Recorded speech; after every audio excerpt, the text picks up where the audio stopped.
ሰላም ጤና ይስጥልኝ። የአንድ ዩቲዩብ ነው። አዳዲስና ሰበር መረጃዎች እንዲደርሷችሁ ቻናሉን ላይክ እና ሰብስክራይብ እያደረጋችሁ አብራችሁን ቆዩ። ሰላም ውድ የዩቲዩብ ቤተሰቦች፣ ሰበርና አዳዲስ መረጃዎች ተሰምተዋል። እንደነዚህ አይነት ትኩስና ወቅታዊ መረጃዎች እንዲደርሷችሁ ላይክ እና የደወል ምልክቷን በመጫን ሰብስክራይብ እያደረጋችሁ አብራችሁ ይቆዩ። የኢቦላ ወረርሽኝ ዳግም መከሰቱን ሲዲሲ አፍሪካ አስታወቀ።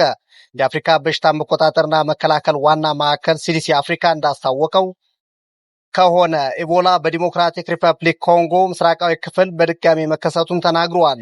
ይህ በእንዲህ እንዳለ የአሜሪካው ፕሬዝዳንት ዶናልድ ትራምፕ ኢራን የኒውክሌር መርሃ ግብሯን ወደ 20 ዓመት ካራዘመች እኛ ለድርድር ዝግጁ ነን ሲሉ ተናገሩ። በዚህም የተነሳ የፕሬዝዳንት ትራምፕ ኢራን ፈጽሞ የኒውክሌር ኃይል ሊኖራት አይገባም ያሉትን አቋም የቀየረ ነው ተብሏል።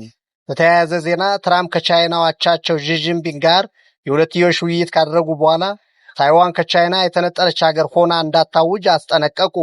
ይህ የትራምፕ ንግግር ዘላቂ አቋማቸው ይሁን አይሁን ባይታወቅም ለጊዜውም ቢሆን ግን ንግግራቸው ቻይናን ያስደሰተ ታይዋንን ደግሞ ያስቆጣ ሆኗል ተብሏል። በሌላ ዜና የተባበሩት አረብ ኤሚሬት ዩኤኢ በሚቀጥለው ዓመት ወደ ውጭ የምትልከውን የነዳጅ ምርት በእጥፍ ለመጨመር የያዘችውን እቅድ ተከትሎ አዳዲስ የነዳጅ ማስተላለፊያ መስመር ዝርጋታ መጀመሯን አስታውቃለች። ሮይተርስ እንደዘገበው ዩኤኢ በቀጠናው የተፈጠረውን ግጭት ተከትሎ በነዳጅ ማስተላለፊያዎቿ ላይ መጠነኛ የሆነ ችግር ቢገጥማትም በጦርነቱ ምክንያት በብዙ እጥፍ ትርፍ እንዲያጋብሱ እድል ከፈጠረላቸው ኩባንያዎች ውስጥ ደግሞ አንዱ የነዳጅ ማውጫና መሸጫ ኩባንያ ነው።